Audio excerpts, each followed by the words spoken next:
বেনামাজি বান্দার শাস্তি কেমন হবে, বেনামাজি বান্দার কবরের আযাব কেমন হবে, তার মৃত্যু কেমন হবে, মৃত্যুর সময় তার শাস্তি কেমন হবে এবং হাসরের ময়দানে তার শাস্তি কত বেশি হবে, এটা আমরা আজকে জানার ট্রাই করব। সকলেই বলেন ইনশাআল্লাহ।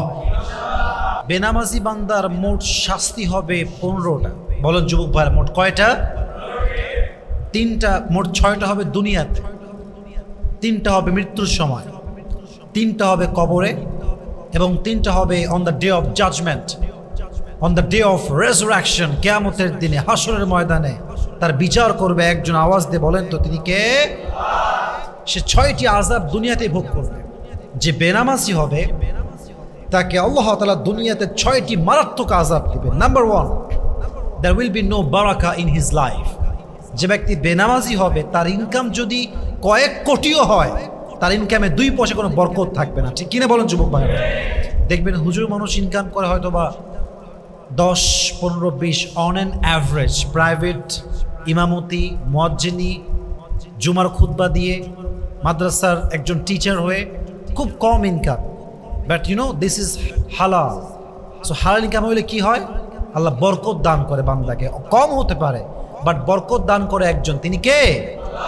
হালালে বরকত অনেক বেশি যুবক ভাইরা। অতএব যে বেনামাজি হবে তার রুজিতে কোনো বরকত থাকবে না, তার বরকত আল্লাহ কেড়ে নিবে। আল্লাহ আমাদের সবাইকে নামাজি হয়ে মৃত্যুবরণ করার তৌফিক দান করুক। সকলের পড়া আমিন। 2 নাম্বার আযাব দুনিয়াতে সে পাবে, সেটা হচ্ছে আল্লাহ তার চেহারার থেকে নেককার বান্দার যে একটা নিদর্শন আছে, আলামত আছে, সাইন আছে। দেখবেন যারা 5 ওয়াক্ত নামাজ পড়ে, তাহাজ্জুদ পড়ে, দাড়ি রাখে, টুপি আছে, সুন্দর সুন্নতের পোশাক আছে, তাদের চেহারা একটা এক্সট্রা ভাব, সৌন্দর্য, নূর। যুবক ভাইরা বলেন তো আছে না নাই? তাদের চেহারাটা নূর আছে আলাদা, একদম সুন্দর লাগে দেখতে। দেখেন মাদ্রাসার ছাত্র দিতে খুবই সুন্দর হয়। কারণ কি জানেন? 5 ওয়াক্ত নামাজ পড়ে, তাহাজ্জুদ পড়ে, কোরআন পড়ে, তার চেহারায় নূর, একটা এক্সট্রা নূর দিয়েছে একজন, তিনি কে? অতএব যে বেনামাজি হবে তার চেহারায় কোনো আল্লাহওয়ালাদের নূর থাকবে না। ভালো মানুষের নূরটা আল্লাহ তার থেকে কেড়ে নেবে। 3 নাম্বার, বেনামাজি বান্দা নামাজ না পড়ে যত ভালো কাজই করুক তার কাজে কোনো মূল্য থাকবে না। আগে নামাজ, তারপরে অন্য কাজ। ফর এন এক্সাম্পল, বোঝার ট্রাই করেন। আপনার বাসায় আপনার মা না খেয়ে বসে আছে, অভাবী, কাপড় নাই, জামা নাই, তিনি ভালো নেই, অসুস্থ, আর আপনি মাশাআল্লাহ মানুষকে দিচ্ছেন টাকা পয়সা, মানুষকে দিচ্ছেন কাপড়। বাপের নাই, মায়ের নাই, বোনের নাই। বলেন তো বাপ মাকে না দিয়ে মানুষকে দিলে কোনো দাম কি আল্লাহর কাছে আছে? ফরজ নামাজ হচ্ছে সবচেয়ে ফার্স্ট প্রায়োরিটি। এটা যার ঠিক নাই তার কোনো কাজের কোনো দাম আল্লাহর কাছে নাই। বলেন সবাই নাউজুবিল্লাহ। এটা হচ্ছে 3 নাম্বার আযাব দুনিয়াতে সে পাবে। 4 নাম্বার, বেনামাজি বান্দা যত দোয়া করুক আল্লাহর কাছে তার দোয়া কবুল হবে না। অনেকে বলে হুজুর আমার দোয়া কবুল হয় না, আমি তো মুসলমান, আমারও তো ঈমান আছে, আমিও তো আল্লাহকে বিশ্বাস করি, কবর বিশ্বাস করি, হাসর নাসর সব মানি, বাট আমার দোয়া কবুল হয় না কেন? হাদিসে আসছে, নবীজি বলেছেন যে বান্দা 5 ওয়াক্ত নামাজ ঠিক মতো পড়ে না, যে বান্দার 5 ওয়াক্ত নামাজের কোনো খবর নাই, তার দোয়া আল্লাহ কবুল করবে না। 5 ওয়াক্ত নামাজ নাই যার, দোয়া কবুল হবে না তার। এই যে দোয়া যদি কবুল করাতে চান নামাজি হয়ে থাকার দরকার। যুবক ভাইরা আছে না নাই? 5 নাম্বার, যে ব্যক্তি বেনামাজি হয় দুনিয়াতে থাকা অবস্থায় প্রত্যেকটা মুহূর্তে তার জীবন কাটে এমন অবস্থায় আল্লাহ তার উপরে অসন্তুষ্ট থাকে। প্রত্যেকটা মুহূর্ত কাটছে বেনামাজি বান্দা এমন অবস্থায় যে আল্লাহ তার উপরে রাজি নয়, খুশি নয়, সন্তুষ্ট নয়। নাও দ্য কোয়েশ্চেন ইজ, আল্লাহ যদি সন্তুষ্ট না হয়, রিজিক পাচ্ছি কই থেকে, খাবার আসছে কই থেকে, জামা কাপড় পরছি কেমনে, চলছি কেমনে, পরিবার চলছে কেমনে, আমি তো বেনামাজি, আল্লাহ তোমার উপর রাজি নয়। উত্তর হচ্ছে আল্লাহ বলছেন, হাদিসে আসছে, আল্লাহর কাছে দুনিয়ার মান, দুনিয়ার ভ্যালিউ, দুনিয়ার মূল্য যদি মশার একটা পাখার পরিমাণ হতো, আল্লাহ কাফেরদেরকে পানীয় পান করতে দিতেন না। তার মানে হচ্ছে আল্লাহর কাছে পুরো দুনিয়ার মূল্য একটা মশার যে ছোট্ট পাখা থাকে এটার সমপরিমাণও নাই। এই জন্য আল্লাহ বান্দাকে বেহিসাব দেয়, নামাজি হলেও দেয়, বেনামাজি হলেও দেয়। বলেন তো পৃথিবীতে কাফের, মুশরিক, মুরতাদ, খ্রিস্টান, ইহুদি আছে না নাই? তাদের খাবার আছে না নাই? বাসা আছে না নাই? তাদের দেশে প্রধানমন্ত্রী আছে না নাই? সব আছে। কারণ কি? আল্লাহর কাছে দুনিয়ার কোনো দাম নাই। এজন্য যে দুনিয়া অনেক বেশি পেয়েছে, বুঝবেন কথাটা, যে দুনিয়া অনেক বেশি পেয়েছে সেজন্য না ভাবে যে আল্লাহ আমাকে অনেক ভালোবাসে। আবার যে দুনিয়া একদমই পায় নাই, খুবই গরিব, সেজন্য এটা না ভাবে যে আল্লাহ আমাকে ভালোবাসে না। আবার যে ব্যক্তি মধ্যবিত্ত পরিবারের, সেও যেন এটা না ভাবে যে আল্লাহ মনে আমাকে অনেক বেশি ভালোবাসে। মূল ব্যাপারটা হচ্ছে আল্লাহ কাউকে দিয়ে পরীক্ষা করে, আল্লাহ কাউকে না দিয়ে পরীক্ষা করে। পাওয়া না পাওয়া দুটোই আল্লাহর পরীক্ষা। আল্লাহ দেখতে চায় বান্দা পাওয়ার পরে কি করে, আল্লাহ দেখতে চায় আমার বান্দা কিছু না পেয়ে কি করে। প্রত্যেক অবস্থায় যে শুকরগুজার হবে তার নিয়ামতকে বাড়াই দিবে একজন, তিনি কে? অতএব যে ব্যক্তি বেনামাজি হয় আল্লাহ তার উপরে কখনো রাজি বা সন্তুষ্ট হতে পারে না। আল্লাহ আমাদেরকে বোঝার তৌফিক দান করুক, সকলেই পড়া আমিন। 6 নাম্বার, যে ব্যক্তি বেনামাজি হবে তাকে দুনিয়াতে আল্লাহ তাআলা ইসলামের যে নিয়ামত সমূহ আছে, নিয়ামত সমূহ থেকে বঞ্চিত করবেন। সে ইসলামের কোনো নিয়ামতই পাবে না, কারণ সে বেনামাজি ছিল। এই জন্য বেঁচে থাকা অবস্থায় যুবক ভাইরা নামাজি হওয়ার দরকারটা আছে না নাই? 6টা আযাব দুনিয়াতে সে পাবে। 3টা আযাব সে পাবে মৃত্যুর সময়। প্রথম, মৃত্যুর মুহূর্ত যখন বেনামাজির হবে, অত্যন্ত দুর্দশাগ্রস্ত হয়ে সে মারা যাবে। তার অবস্থা হবে করুণ, তার অবস্থা হবে বড় কষ্টকর। তার এমন একটা অবস্থা হবে যে অবস্থার বর্ণনা দুনিয়া কোনো মানুষ দিতে পারবে না। কারণ যে মৃত্যুবরণ করে সেটা কি কষ্ট পায়, এতটা পেইন তার হয়, একমাত্র সেই তার স্বাদ গ্রহণ করে, আর কেউ তার ব্যথা বুঝতে পারে। হাদিসে আসছে মৃত্যুর পূর্বে মালাকুল মউত বেনামাজি বান্দার সামনে এসে দাঁড়ায়। তার কালো ভয়ঙ্কর পোশাক, নীলাভ বর্ণের দেহ, পা থাকবে জমিনে, হেড তথা মাথা থাকবে আকাশ বরাবর। এত বিশাল লম্বা দেহ, কুৎসিত চেহারা দেখে বেনামাজি বান্দার চোখ বের হয়ে আসবে, অন্তরে কম্পন তৈরি হয়, প্রত্যেক দেহের অঙ্গ প্রত্যঙ্গ থরথর থরথর করে কাঁপবে। মালাকুল মউত ধমক দিয়ে বলবে, ইয়া আইয়াতুহান নাফসুল খাবিথা উখরুজি ইলা গাযাবিল্লাহ, এই বেনামাজি বান্দা বের হয়ে আয়, আল্লাহর গজবের দিকে বের হয়ে আয়। কেমনটা দুর্দশাগ্রস্ত হবে? হাদিসে আসছে যখন বেনামাজির রূহকে কবজ করা হবে, একটা জীবিত ছাগলকে জাবেহ না করে তার চামড়া দিকে ছিঁড়ে ফেলে চাকু দিয়ে, ছুরি দিয়ে, ওই ছাগলটার যেই পরিমাণ কষ্ট হয় তার চাইতে কমসে কম 70 গুণ বেশি কষ্ট দিয়ে বেনামাজির রূহ কবজ করা হবে। সকলে বলেন নাউজুবিল্লাহ। মৃত্যুর সময় সে খুব দুর্দশাগ্রস্ত হয়ে মারা যাবে। 1। 2 নাম্বার, বেনামাজি বান্দা যখন মারা যাবে তার প্রচন্ড পানি তৃষ্ণা পাবে, পানির জন্য সে ছটফট করবে, কিন্তু পানি পাবে না। পানি তার মুখে নেওয়ার মতো সৌভাগ্য হবে না। সে প্রচন্ড লেভেলে থার্স্টি হবে, ক্ষুধার্ত হবে, তৃষ্ণার্ত হবে, পিপাসু হবে, বাট তার পানি মুখে আসবে না। সে ক্ষুধার্ত হয়ে, তৃষ্ণার্ত হয়ে, হাংরি হয়ে মারা যাবে। নাউজুবিল্লাহ পড়বেন না সবাই আপনারা? 2 নাম্বার। 3 নাম্বার, যে ব্যক্তি বেনামাজি হবে, যে ব্যক্তি নামাজ পড়বে না, তার আল্লাহ তাআলা এমন একটা শাস্তি দিবেন মৃত্যুর সময়, এই যে পেইনটা হবে, পুরো পৃথিবীর সমস্ত আঘাতকে যদি একসাথে করা হয়, তাকে আল্লাহ এমনভাবে ক্ষুধার্ত করবে, এমনভাবে মালাকুল মউত কষ্ট দিবে যে পুরো দুনিয়ার সমস্ত আঘাত তার এই আঘাতের কাছে হার মানবে। নাউজুবিল্লাহ পড়বেন না তো সবাই? অতএব বোঝা গেল বেনামাজি বান্দা ক্ষুধার্ত থাকবে, পিপাসু থাকবে, বেনামাজি বান্দা মৃত্যুর সময় দুর্দশাগ্রস্ত হয়ে মারা যাবে। অতএব আজ থেকে আমরা নামাজি হব তো ইনশাআল্লাহ। আল্লাহ আমাদেরকে তৌফিক দান করুন, সকলে পড়া আমিন। মৃত্যুর সময় 3টা শাস্তি হবে, কবরে রাখার পরে আরো 3টা শাস্তি হবে। প্রথম, যখনই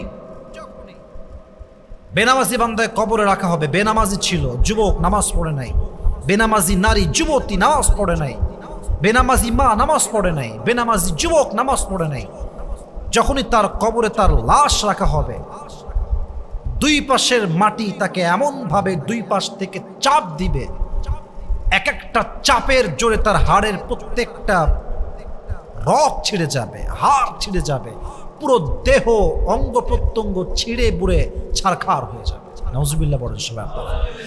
তার হাড় ভেঙে যাবে, তার মাজার হাড় ভেঙে যাবে কবরের 2 পাশের চাপে। প্রথম শাস্তি কবরে। দুই, যে ব্যক্তি বেনামাজি হবে তাকে কবর রাখার সঙ্গে সঙ্গে তার কবরে আযাবের আগুন জ্বালায় দিবে একজন, তিনি কে? আগুনটা কত তাপ হবে? হাদিসে আসছে আগুনের তাপ হবে দুনিয়ার আগুনের চাইতে 70 গুণ বেশি। আমি জাহান্নামের বয়ানে প্রায় বলি যে আল্লাহ তাআলা দুনিয়ার আগুনের চাইতে জাহান্নামের আগুনকে 70 গুণ বেশি তাপ দিয়েছে। দেখেন, দুনিয়ার আগুন যদি আপনাকে জ্বালায় দেওয়া হয়, আপনার গায়ে পেট্রোল দিয়ে আপনাকে আগুন জ্বালিয়ে দেওয়া হলো, চোখ পুড়ে যাবে, গাল পুড়ে যাবে, হাত পুড়ে যাবে, বুক পুড়ে যাবে, পুরো দেহের প্রত্যেকটা অঙ্গ প্রত্যঙ্গ জ্বলে ছারখার হয়ে ছাই ছাই হয়ে যাবে, বাট আপনার হৃৎপিণ্ড পুড়াতে পারবে না। বাট জাহান্নামের আগুন এতটা ভয়ঙ্কর, কোরআন বলছে নারুল্লাহিল মুকাদাহ আল্লাতী তাত্তালিউ আলাল আফিদা। জাহান্নামের আগুন যখন মানুষের গায়ে লাগবে, এটা শুধুমাত্র গোস্ত পোড়াবে না, বরং তার হৃৎপিণ্ড জ্বালিয়ে পুড়ে ছারখার করে দিবে। নাউজুবিল্লাহ পড়ে সবাই, তার হৃৎপিণ্ড জ্বলে যাবে, এতটা তাপ হবে সেই জাহান্নামের আগুনে। আর আগুনের রং হবে ব্ল্যাক কালার। হাদিসে আসে, তিরমিজির হাদিস, আবু হুরায়রা রাদিয়াল্লাহু তাআলা আনহু থেকে বর্ণিত, প্রথমে আল্লাহ তাআলা কবরের আগুনকে, জাহান্নামের আগুনকে 1000 বছর জ্বালিয়েছেন, ফলে তা কি হয়ে গিয়েছে? সাদা। আবার 1000 বছর, ফলে তা লাল। আবার 1000 বছর, ফলে তা কালো হয়ে গিয়েছে। এই হচ্ছে সেই জাহান্নামের আগুন। যখনই আপনার দেহে স্পর্শ করবে কবরের আগুনটা, কোরআন বলছে দেহে স্পর্শ করার সাথে সাথে নাযাআতাল লিশাওয়া, দেহের প্রত্যেকটা চামড়াগুলো খসে খসে নিচের দিকে পড়ে যাবে।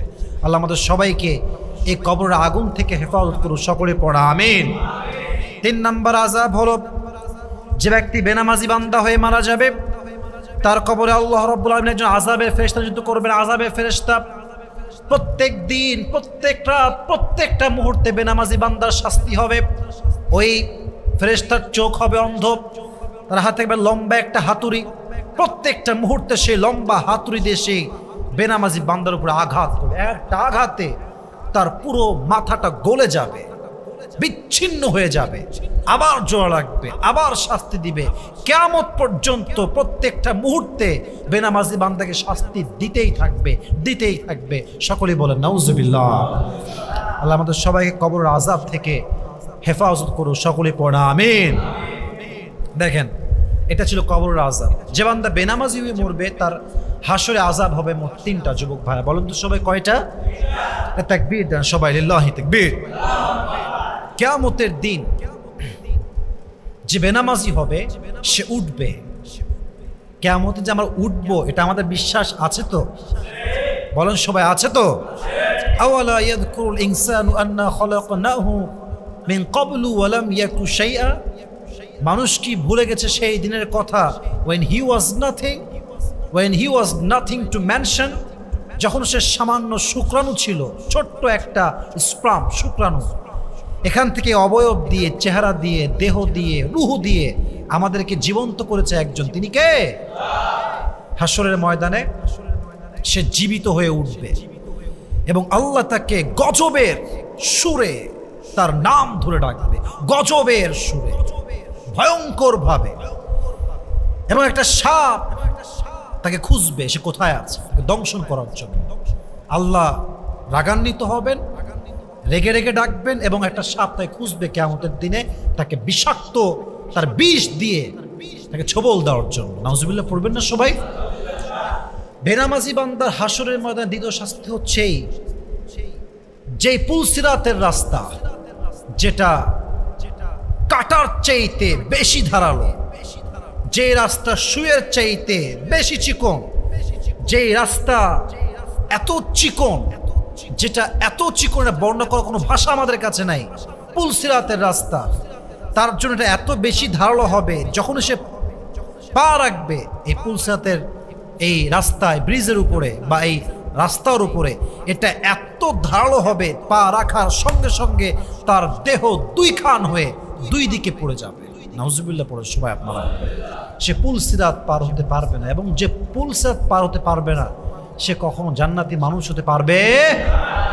আল্লাহ আমাদের সবাইকে হেফাজত করুন, সকলেই পড়া আমিন। বেনামাজি বান্দার সর্বশেষ শাস্তি হাসরের ময়দানে যখন বিচার ফয়সালা হয়ে যাবে, তখন আল্লাহ তাআলা বেনামাজি বান্দার জন্য ওয়াইল নামক জাহান্নাম নির্ধারণ করবেন। বেনামাজি বান্দা যে জাহান্নামে যাবে, এই জাহান্নামটার নাম হচ্ছে ওয়াইল। বলুন তো সবাই, নামটা কি? যখন হিসাব শেষ, সমস্ত বেনামাজি বান্দাকে আল্লাহ তাআলা একটা কাতারে দাঁড় করাবেন এবং সমস্ত ফেরেশতা, দায়িত্ব যারা নিযুক্ত আছে দায়িত্বে, সবাই থেকে ধরে এইভাবে ধরে সবগুলোকে একসাথে ওয়াইল নামক জাহান্নামে নিক্ষেপ করবে। তারা কিয়ামত পর্যন্ত, until the day of judgement, জাহান্নামের আগুনে পুড়তেই থাকবে, পুড়তেই থাকবে। এবং কিয়ামতের, এটা তো কিয়ামতের ফয়সালা, কিয়ামতের দিন যখন আল্লাহ ফেলবে, এটা এক অসীম সময় পর্যন্ত, সীমাহীন সময় পর্যন্ত সে আগুনে জ্বলতেই থাকবে, পুড়তেই থাকবে, পুড়তেই থাকবে। আল্লাহ আমাদের সবাইকে বেনামাজি থেকে বাঁচিয়ে নামাজি হওয়ার তৌফিক দান করুক। সকলে পড়া আমিন। আল্লাহ আমাদের প্রত্যেকে 5 ওয়াক্ত নামাজ বা জামাত আদায় করার তৌফিক দান করুক। সকলে পড়া আমিন।